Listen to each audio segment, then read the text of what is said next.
Bueno, muy bien. Entonces ahora vamos a dar la solución del ejercicio que había quedado pendiente de la clase de los pronombres, ¿no es cierto? Antes de ir a la solución, ¿por qué empezamos con los pronombres? Bueno, yo espero que haya quedado claro, pero siempre es bueno repasar, ¿no? Empezamos con los pronombres porque es la única clase de palabra que en castellano conserva el accidente del caso. Es decir, un accidente es una transformación de la palabra que indica su función sintáctica. Es decir, que la forma, digamos, se caracteriza a través de su función en la oración. Y eso en castellano lo conserva el pronombre y lo conserva, perdón, el pronombre en cuanto al caso, ¿no? Y en cuanto al género, lo mismo se conserva en el pronombre, el género neutro, además del masculino y el femenino, y se conserva en el artículo el neutro, pero digamos, eso no nos interesa para el caso del latín. Es decir, que entonces, que empezamos con el pronombre porque el castellano ha heredado de los pronombres del latín, ha heredado, incluso con bastante similitud de forma, eh, los casos,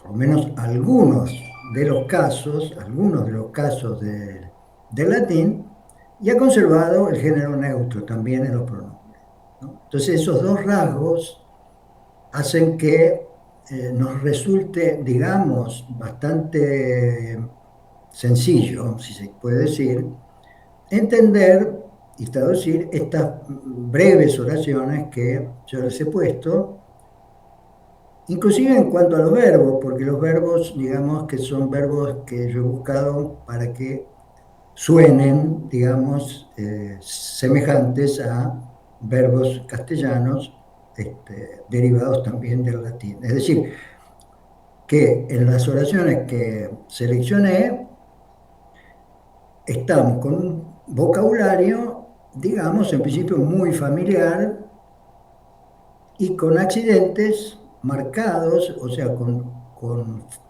variaciones formales, variaciones de forma de las palabras que indican funciones en la oración que son, digamos, muy parecidas a las del castellano. Por eso empezamos por acá.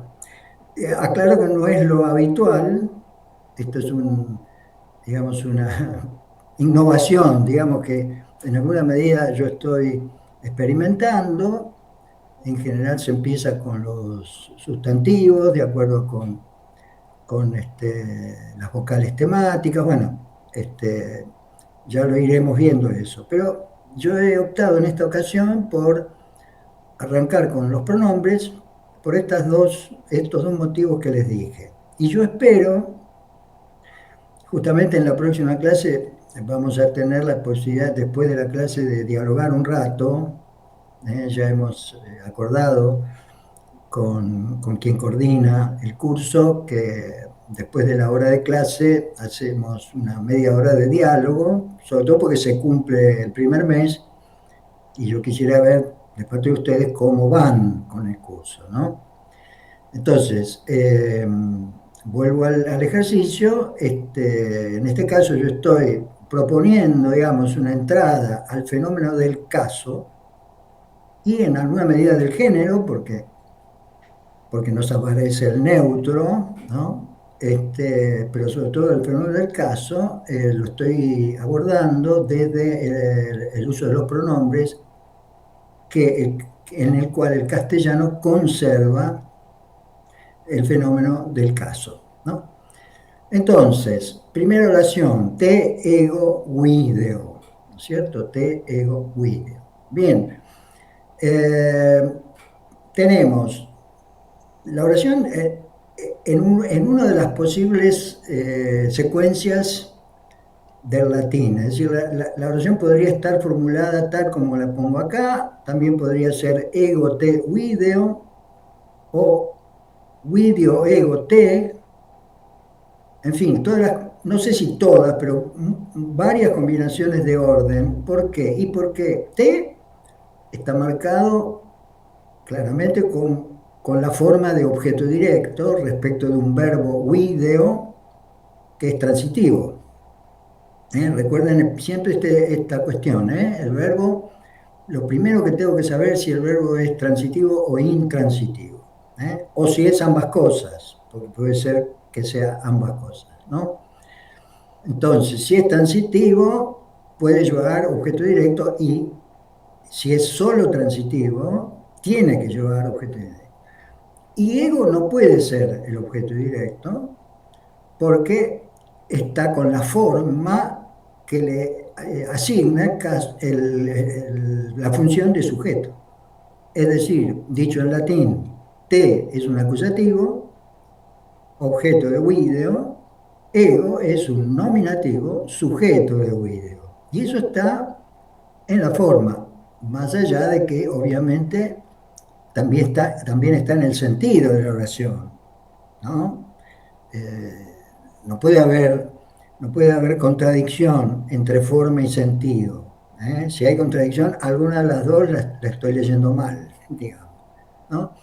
Entonces, yo te veo, decimos en castellano, yo es el ego, obviamente, te es el te, y ahí vemos esta similitud del castellano, del latín con el castellano, en realidad es inversa, ¿no es cierto? Similitud del castellano con el latín. Y video, veo, bueno, también suena muy parecido. De hecho, nosotros usamos la palabra, aunque lo decimos video, ¿no? Por decir digamos, una grabación visual de algo, ¿no? Entonces también decimos así. Pero en realidad es video, ¿eh? O video, como quieran, pueden pronunciar video o video, ¿no? Y bueno, en castellano no puedo ordenar tan libremente las palabras, ¿eh? Por ejemplo, yo no podría decir en castellano te, yo veo, no podría, ¿eh? Te, yo veo, no se puede. En latín se puede decir perfectamente. ¿Por qué?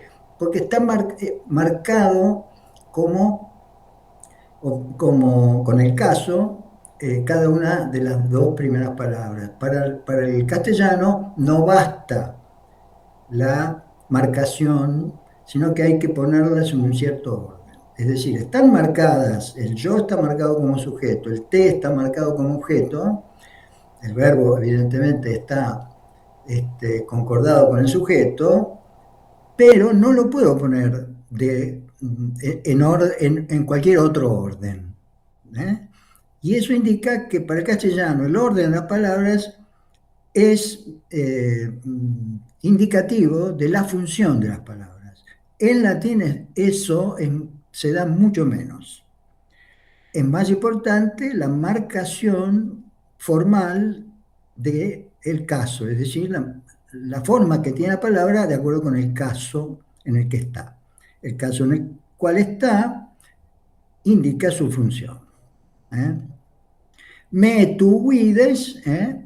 Ahí tenemos en el mismo orden, es decir, primero objeto, después sujeto y después verbo, es el mismo orden, ¿eh? Tú me ves, cuando yo traduzco, yo tengo que cambiar el orden, ¿eh?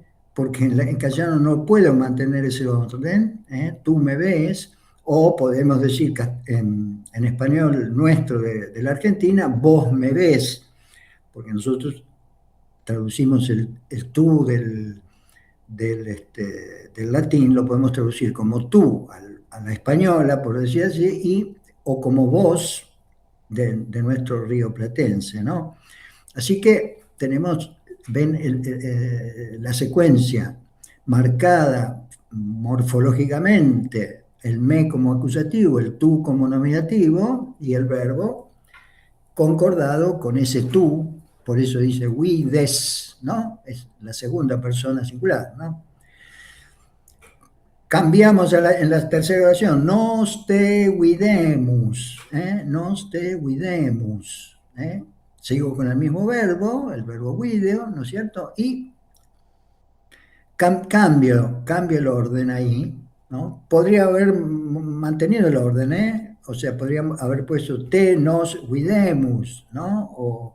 O te videmus nos, en fin. En cambio, digamos, acá hice un pequeño cambio con la palabra nos sujeto al comienzo, el te como objeto directo marcado como acusativo, el nos nominativo, videmus el verbo. Uno podría preguntarse, bueno, pero nos también podría ser acusativo, ¿no? Es verdad, pero tengo un verbo en en primera persona plural. Y entonces eso me indica que tiene que haber un sujeto de esa primera persona plural. Y ese sujeto no puede ser el te. El único que puede ser el sujeto de videmus es el nos, por una cuestión de concordancia. Palabra concordancia, muy importante cuando entramos en el latín. Es decir, hay en la primera oración concordancia video con ego, porque el verbo es primera persona singular, hay concordancia tú vides, ¿eh? O sea, segunda persona singular con sujeto tú, y luego hay concordancia videmus, primera persona plural, con nos. Esa concordancia es rigurosa, es decir, no puedo cambiar, por más que el orden de las palabras sea distinto. Lo que manda es la concordancia, ¿no? Luego, cuarta oración, me tu vides. La forma de interrogación, que acá la pongo con un signo de interrogación al final, que es como se pone en latín, como la mayor parte de las lenguas modernas, eh, pero en realidad en castellano ya sabemos que se pone el signo de interrogación tanto al principio como al final. Acá la verdad es que he cometido un error o una inconsecuencia porque hay que poner el signo de interrogación en la apertura y en el cierre, por más que la oración sea muy pequeña. Esto se está dejando de hacer. Son pequeños comentarios que hago para que se enriquezca la clase, ¿no? Se está dejando de hacer por culpa de los celulares y a veces también de las computadoras, que están programados para la lengua inglesa, que como la mayor parte de las lenguas modernas pone el signo de interrogación o el signo de admiración solamente al final. Solo el castellano lo pone al principio y al final, y eso es algo bueno. Claro, en una oración como tú me ves o vos me ves, desde ya que parece un poco redundante, no haría falta, pero en oraciones largas hace falta saber que uno está, desde el inicio de la oración, está interrogando, porque hay un tono distinto de la interrogación, ¿no? Tú me ves, vos me ves, o sea, cambia el tono, ¿no? Bueno, eso en castellano se hace en buena hora, poniendo el signo de interrogación o el signo de admiración al comienzo, ¿no? Y cerrándolo al final. Es algo propio de nuestra lengua que yo creo que hay que conservar. Bueno, entonces, tú huides, tú me ves o vos me ves, y ahí tenemos otra vez el objeto directo al comienzo, en la primera palabra, después el sujeto en nominativo, el me en acusativo, y el verbo huides concordado con tú. No importa que me está primero en la oración. Lo que importa es que el nominativo tú está concordado con la segunda persona del verbo. Después, non illud nos videmus. Acá entra un pronombre que yo lo puse entre los diversos pronombres que se pueden usar en latín para indicar la tercera persona. tercera persona, ¿no es cierto? Está ile, ila, ilud. Es un pronombre, ile es el masculino, ila el femenino, ilud el neutro. Entonces, aquí tenemos el pronombre en función objeto directo. ¿Por qué? Porque ilud es la forma neutra. La forma, y ya dije, ile, ila, ilud, forma neutra, ¿no? De modo que acá no hay duda de que en la traducción nosotros no lo vemos o nosotros no vemos aquello, ¿no? No hay duda que estamos hablando de una cosa neutra, no sea ni masculina ni femenina. ¿eh?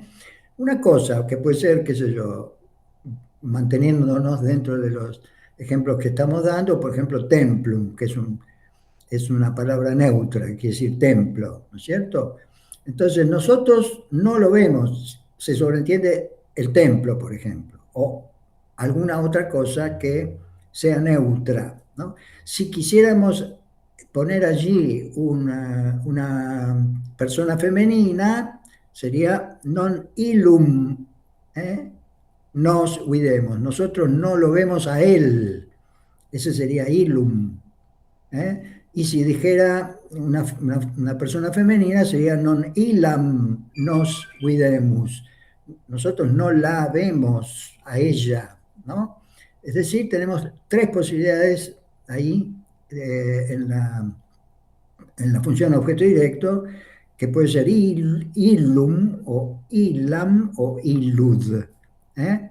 Bueno, nosotros no lo vemos, no vemos aquello, digamos. Illam video, ahí tenemos, ¿no? La veo, o la veo a ella, o veo a ella. Es decir, ahí tenemos el pronombre de tercera, el pronombre personal de tercera, con la forma femenina en acusativo, es decir, con desinencia de acusativo, illam, no es illa, illa sería si fuera sujeto de la oración, pero acá la tenemos como objeto de la oración, que tiene el verbo solo sin el pronombre. No decimos illam ego video o ego illam video, ¿no?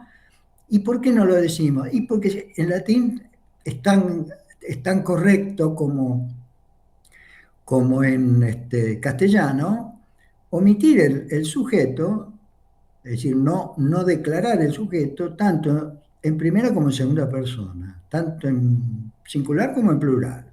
O sea, no es obligatorio decir el sujeto si estamos en primera o segunda persona. Se puede decir, de hecho, digamos, si lo decimos, como por ejemplo en la primera oración, te ego vidion, yo te veo, bueno, si se pone el pronombre es porque le estamos dando un cierto peso, ¿no? Es decir, sería algo así como yo, no otra persona te veo, es decir, soy yo el que te ve, ¿no? Si no hace falta enfatizar, entonces no hace falta decirlo directamente. Video, Ilan, es correctísimo. La veo, se entiende yo, ¿no? En castellano también es correcto, ¿no? Veo a ella, no es tan normal, veo a ella, la verdad es que no lo diría nadie, pero la veo sí, la veo, ¿no? Por supuesto, eso en un contexto en el que se está hablando de alguien femenino, ¿no? Si no, esa frase no tiene sentido. Pero, digamos, no hace falta decir yo la veo. Podemos decir la veo. Bien. Tú es mecum. Y ahí aparece un significado del verbo ser, está en segunda persona singular, con un sujeto ille, aquí tenemos la forma nominativa, o sea, el nominativo del pronombre ille, illa, illud, por lo tanto sujeto, y un circunstancial de compañía, tecum, que vimos que es una de las variantes de los pronombres que llevan, para el circunstancial de compañía, llevan algo así como incorporado un cum, digamos, que termina fundiéndose en una misma palabra, ¿no? Entonces, dado que el verbo sum en este caso está acompañado de un circunstancial de compañía, allí ya no es ser, sino estar. El verbo sum, ¿eh? Lo mismo que en inglés, por ejemplo, puede ser o estar. ¿No? Ser o estar. Importante ese detalle, ¿no? Entonces, aquel está contigo, o aquel está con vos, dicho en castellano rioplatense, ¿no? Ahora, atención a la otra oración. Illi donum ego dedi. ¿Eh? Dedi. Bueno, ese verbo ya no es tan sencillo de entender, pero es el verbo do, que quiere decir dar, ¿no? De donde viene nuestro verbo dar, y está en pretérito indefinido, ¿no?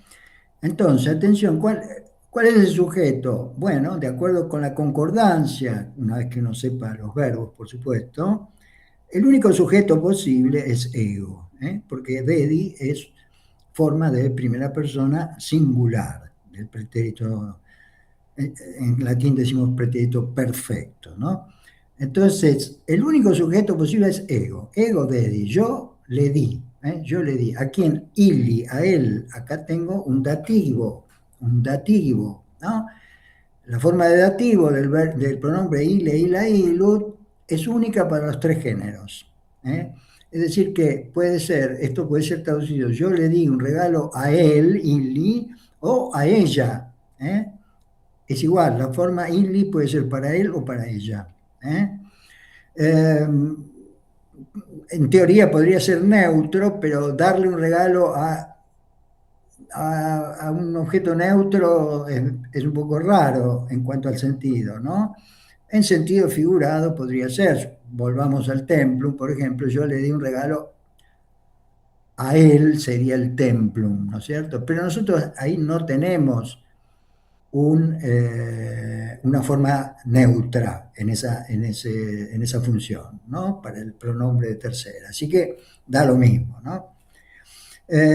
Ilut, ili tu rapisti. Aquí nuevamente, digamos, lo fundamental es ver la concordancia de rapisti, que es segunda persona de pretérito perfecto, del verbo rapio, robar, arrebatar, ¿no? Que está en segunda plural, en segunda singular, por lo tanto concordado con tú, ¿no? Entonces, tú le robaste, Illy, o sea, le robaste a él o a ella, tú le robaste a ella, illud, aquello, aquella cosa, ahí es un neutro. ¿eh? Bueno, eso lo podemos traducir de varias maneras. Yo puse tú se lo robaste, sobreentendiendo el regalo, ¿eh? pero que está representado por illud acá, ¿no es cierto? Aquello neutro, ¿no?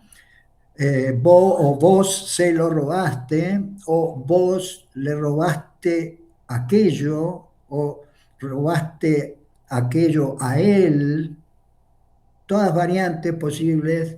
¿eh? Lo esencial es saber que tú es el sujeto, rapisti el núcleo del predicado verbal, obviamente, o ilud el objeto directo, ili el objeto indirecto. Entonces, tú se lo robaste o tú le robaste es aquello, o tú robaste aquello a él, etcétera, ¿no? Ili donum ego dedi, repite un poco, perdón, veo que la relación es exactamente igual que la de arriba, está repetida, perdón, ahí lapsus del profesor. Así la saco ya mismo. Está repetida esta oración y luego de a él, a ella, sí, exactamente igual. Bien, tibi donum ego dedi. Tibi, aquí nos aparece el dativo del pronombre personal de segunda persona, ¿no? Para ti, a ti. Entonces, ego, ya dijimos, concordado con dedi, yo te di, a ti, te di un regalo. Tibi, Dedi donum, ¿eh? Yo te di a ti un regalo, o yo te di un regalo, o te di un regalo a vos, ¿eh? Fíjense que ahí, si uso vos, la única forma que tengo ahí es a vos. No tengo la posibilidad de convertirlo en un acusativo, ¿no? Perdón, un dativo como el te. El te ahí está en función de dativo. Yo te di, ¿qué cosa? Un regalo. ¿Eh? Bien. Illa secum illud portat. ¿Eh? Y acá, bueno, la concordancia del verbo con el pronombre en nominativo me indica que el sujeto es illa portat, ¿no es cierto? Illa porque está con la forma de nominativo, ¿eh? Entonces, ella o aquella, en fin, lleva, portat, ¿qué cosa? Aquello, aquella cosa, ¿no?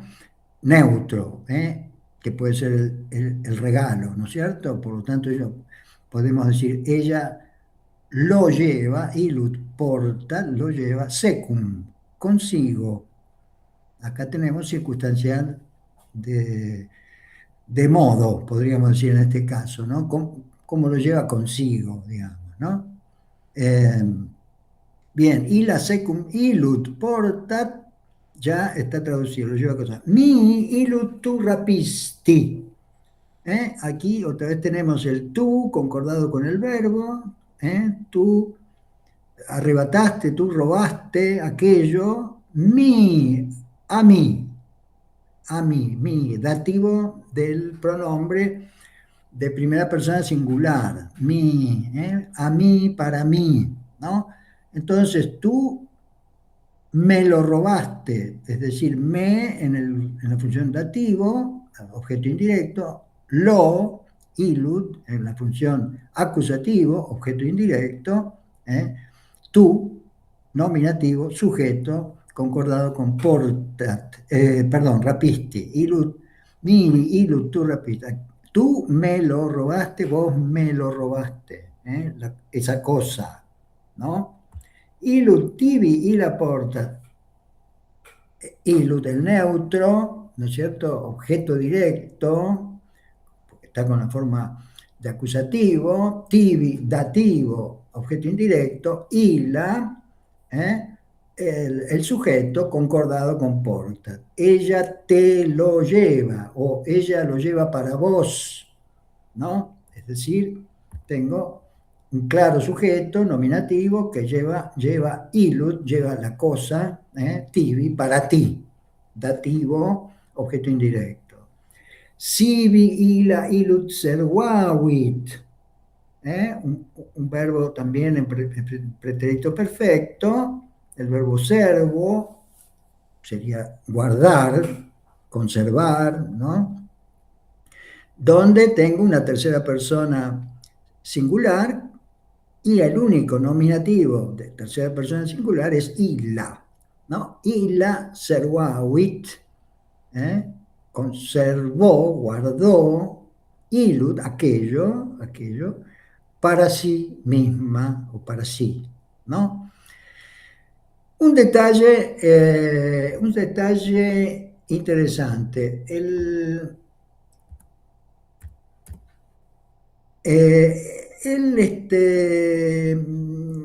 Pronombre illud, que es neutro, en teoría con esa forma, está tanto en acusativo como en nominativo, y porque en los neutros el nominativo y el acusativo tienen la misma forma.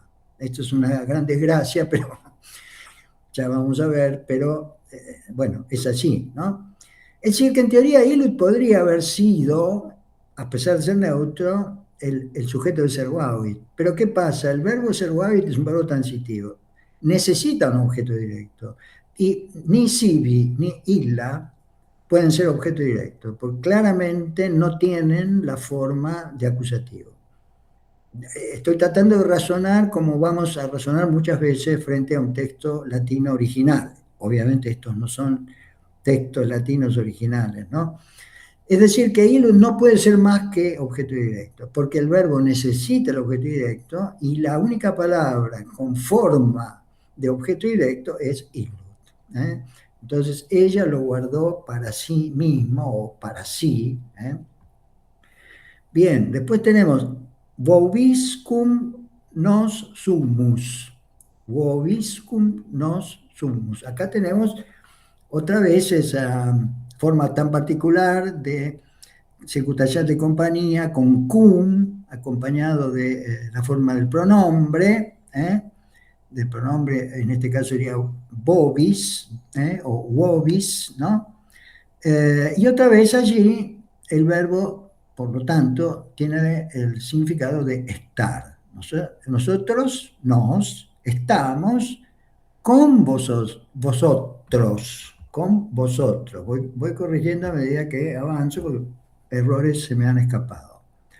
Entonces, nosotros estamos con vosotros o con ustedes. En castellano del Río de la Plata decimos con ustedes, no con vosotros, ¿no?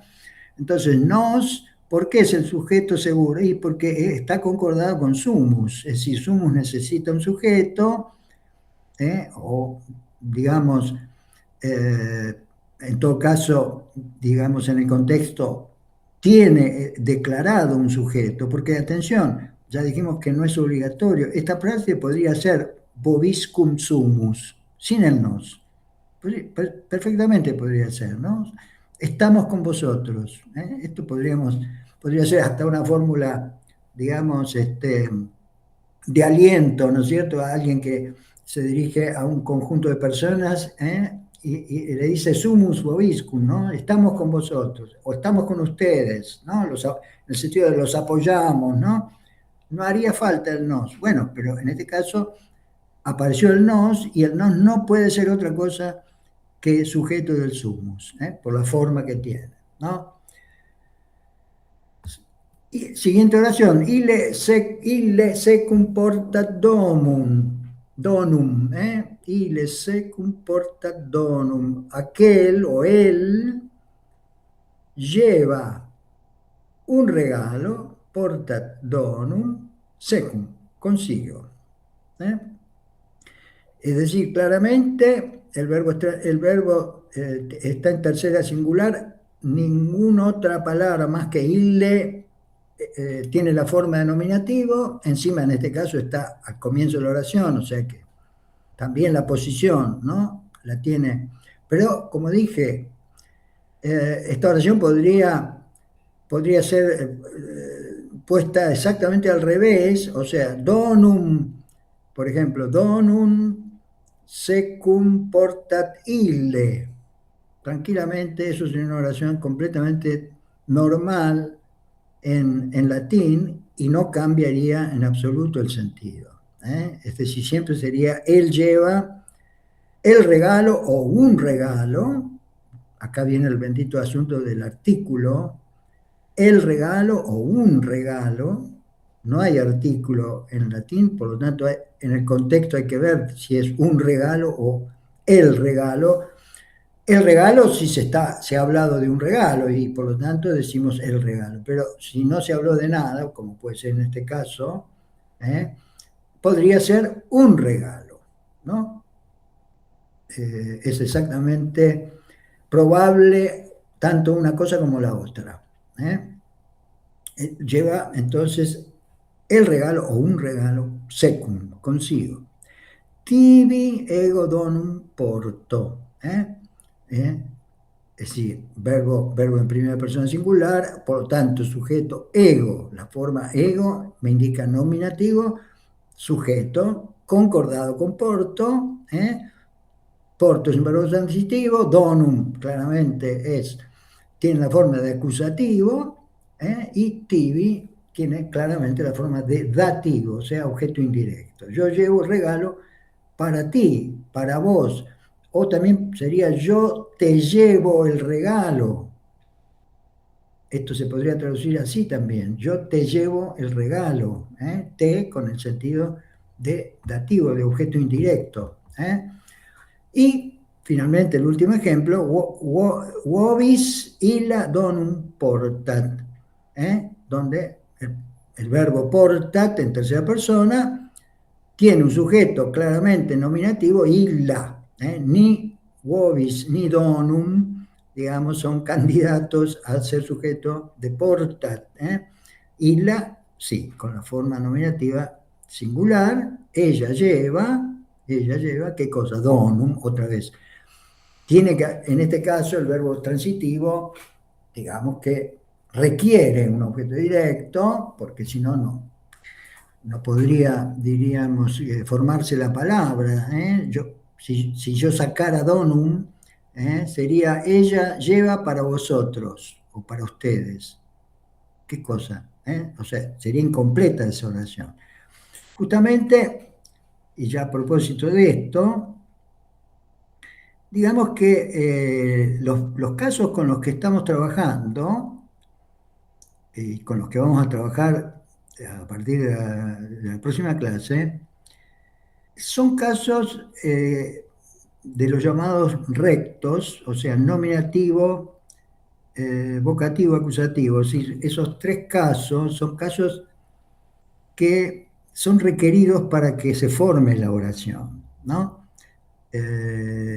Mucho menos el dativo o el genitivo o el ablativo, que son casos que también están, como vemos en estas oraciones, están, pero no son tan, diríamos, determinantes para la conformación de la oración. ¿eh?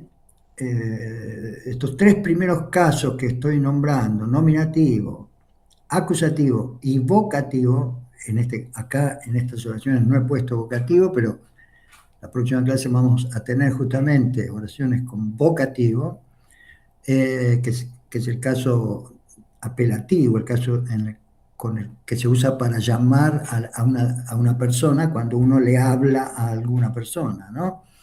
Bien, ese caso también es importante porque, diríamos, si yo estructuro una oración o digo una oración en la cual me dirijo a alguien, tengo que identificar a quién me estoy dirigiendo, ¿no?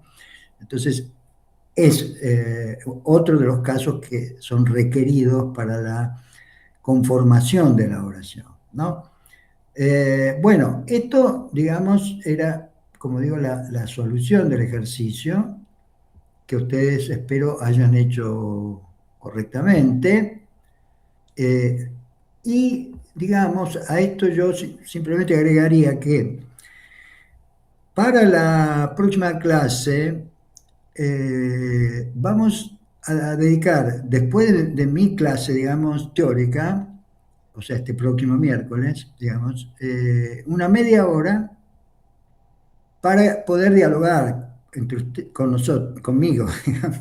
Yo con ustedes y ustedes conmigo. Me parece importante, al cumplirse, digamos, 4 clases, que de algún modo yo pueda tener una impresión de parte de ustedes de cómo va el curso. Yo aclaro, por una larga experiencia, que la primera impresión que uno tiene cuando comienza con el latín puede ser una impresión fuerte, digamos, de dificultad, ¿no? Y digamos que la principal virtud que puede tener un docente de latín es tratar de atenuar ese impacto, diríamos, fuerte de estar frente a un sistema lingüístico bastante diferente del nuestro. Si bien, como vemos, hay similitudes, hay proximidades, ¿no? Lo vemos con los pronombres. Por eso, como les decía, elegí el pronombre, porque me parece que, digamos, nos acerca, nuestro pronombre castellano nos acerca al latín, ¿no? Eh, Cuando avancemos con sustantivos, con adjetivos y con otros pronombres y con otros verbos, lógicamente una primera impresión puede ser de dificultad.